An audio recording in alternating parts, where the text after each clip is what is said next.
አንቺ ግን ሄደሻል እያልሽ መድዬ ነው ትወጪ ለመድኃኔዓለም ከእንግዲህ አላይሽም። አሁን አላይሽም። ድምፅና ሳቅሽ ግን ሁሌ ከኔ አይሸሽም። ከሁላችንም ልብ ማጣፋው የምንወዳት ትዝታ እንግዲህ የቤተ ክርስቲያናችን የጀርባ አጥንት የነበረችን ቁ አገልጋይ በዛሬው ቀን እንግዲህ የባሏ ጉድ እንደቀጠለ ነው ማለት ነው። እውነት ምን አይነት ጉደኛ ባል እንደሆነ ያገባችሁ እኔ አላቅም ማለት ነው። በዛሬው ቀን የደረሰ መረጃ እጅግ በጣም የሚገርም ነገር ነው። ሁሉም ሰው ገንዘብ ይወዳል። ገንዘብ የሚጠላ ሰው የለም። ሁሉም ሰው ገንዘብ ማግኘት ይፈልጋል። ሰርቶ መለወጥ ይፈልጋል። እኔም እፈልጋለሁኝ።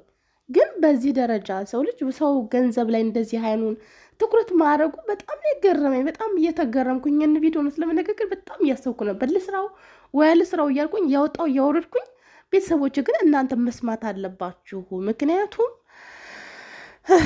ስንቶቻችሁ ናችሁ ኮመንት ላይ እየሰደባችሁ ማለት ነው። ይሄን ሰውዬ ለምን እንዴት አናገርሽው፣ ለምን እንደዚህ ትይዋለሽ ምትሉኝ አላችሁ ማለት ነው። ግን መናገር አለብኝ።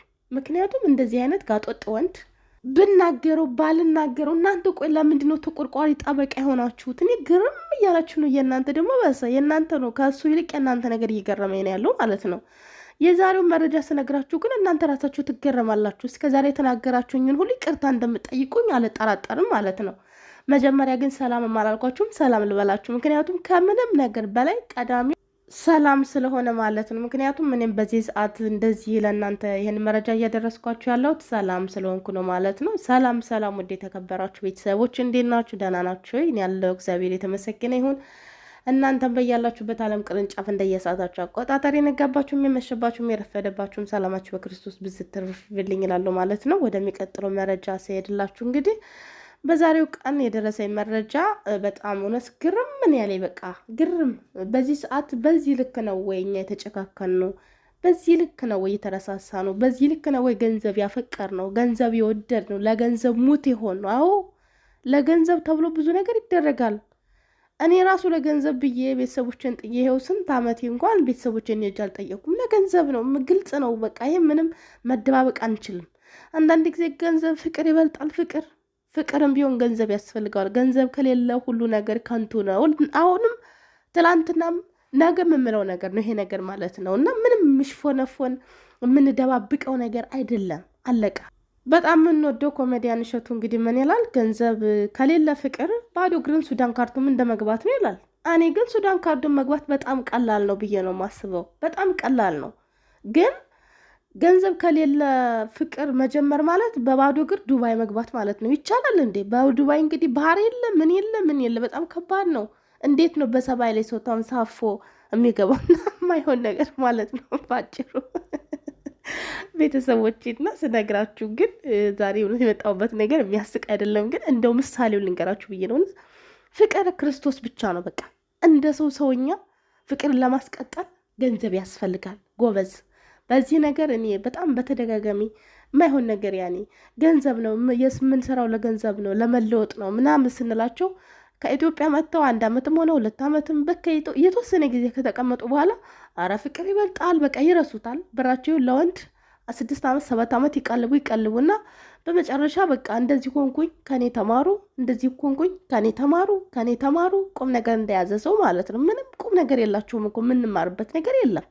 ግን ከኔ ተማሩ ይላሉና ከዚህ ሁሉ ነገር ገንዘባችሁን ቆንጠጥ አድርጋችሁ ያዙ። ብራችሁን ያዙ። በቃ ያዙ። ብራችሁን ለማን ነው የምትሰጡት? ብራችሁ ላይ በብራችሁ ምን እየሰራችሁበት ነው? በብራችሁ ተኩላ ገዝታችሁ እየቀለባችሁበት ነው ወይስ በግ ገዝታችሁ እየቀለባችሁበት ነው? በግ ከገዛችሁ አርዳችሁ ትበሉታላችሁ።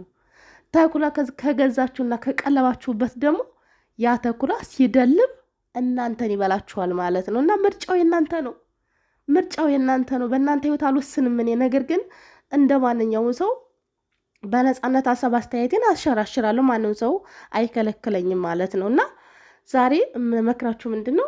አትጃጃሉ ሴቶችዬ። በጣም ብዙ ሴቶች 6 ዓመት ለፍቅረኛ ላኩለት በፌስቡክ ተዋውቀን 7 ዓመት እንደዚህ ያረኩለት 600 ሺህ ልኬለት በመጨረሻ ከዳኝ። እንደዚህ አርጌለት የ2 ዓመት ልኬለት ከዳኝ። እሰይ ደግ ያረገሽ። ማን ሊያዝን ነው አንቺ ከዳኝ የምትዩ?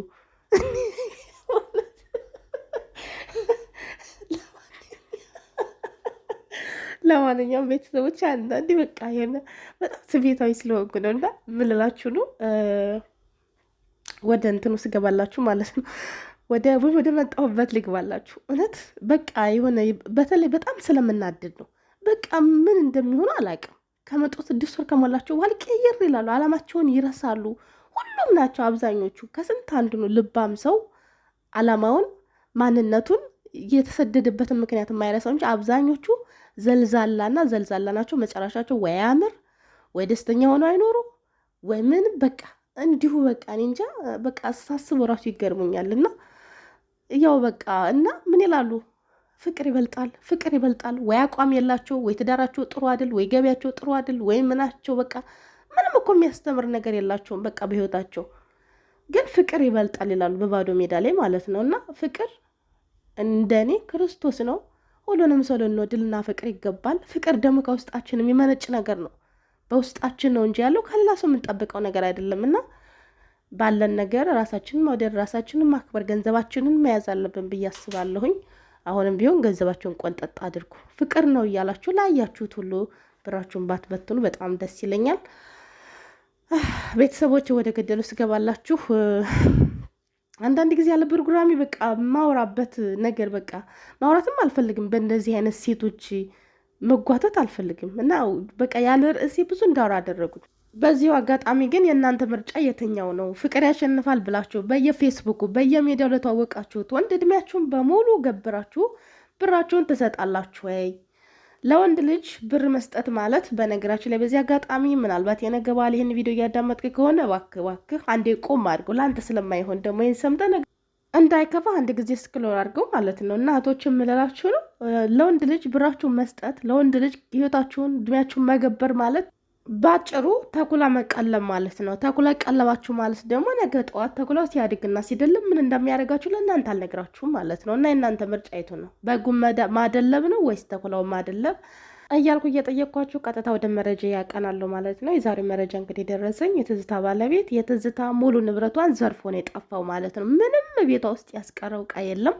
ወርቅነሽ ማለት የጣቷን ቀለበት ይዞ እንደሄደ በፊትም ሰምተናል። ከዚህ ውጭ ግን የአንገት ሀብል ብር፣ የአንገት ወርቅ፣ የእጅ ብራስሌት፣ ላፕቶፕ፣ የተለያዩ ጥራጥሬ እቃዎች ምንም አይነት ነገር ቤቷ ውስጥ የተገኘ ነገር አለመኖር ጓደኞቿ ለፖሊስ ቃላቸውን ሰጥተዋል ማለት ነው። እጅግ በጣም ይገርማል ማለት ነው። በጣም ነው የገረመኝ። በዚህ ደረጃ የገንዘብ ፍቅር ባልሰራ ነው ገንዘብ ላይ ይህን ያክል ፍቅር ማሳደር እጅግ በጣም ነው የሚያሳዝነው። እና እባካችሁ እህቶቼ ተጠንቀቁ። ከእንደዚህ አይነት በግለበስ ልምድ ካላቸው ሰዎች ተጠንቀቁ ማለት ነው። እና የአሁን ዘመን በጣም የሚያስፈራ ዘመን ላይ ነው ያለነው። በእውነት ሰው ነው የሚያስፈራው ወይ ዘመኑ ነው የሚያስፈራው? እውነት ግራ ተጋባን እኮ። ዘመኑ ምን አረገ? ለነገሩ ሰው ነው እንጂ። የትዝታም ነገር እንግዲህ ያው በአሁን ሰዓት በጣም በሚዲያው ላይ ተረስቷል ማለት ነው። እንደ ማንኛውም ሰው የትዝታም ጉዳይ ተድበስብሶ መቅረቱ ነው። ሀገራችን ላይ ሲጀመር የትኛውም ነገር ዳር የደረሰ ነገር አንድ ነገር የለም ማለት ነው። ሁሉም ቢሆን እንደዚሁ በቃ አንድ ሰሞኑ ሆይ ሆይ ይባላል፣ ከዛም በኋላ ይረሳል ማለት ነው። እና ብቻ በጣም ያሳዝናል። እስቲ ፈጣሪ ለእኛም ቀን ያውጣልን፣ ለእኛም ሀገር ትንሣኤያችንን ያሳየን ማለት ነው። ሀገር ማለት ሰው ነው እና ለእኛም ጥሩ ዘመንን እግዚአብሔር ያምጣልን ነው የምለው። ቤተሰቦቼ በድጋሚ እስከምንገናኝ ሰላማችሁ ይብዛልኝ።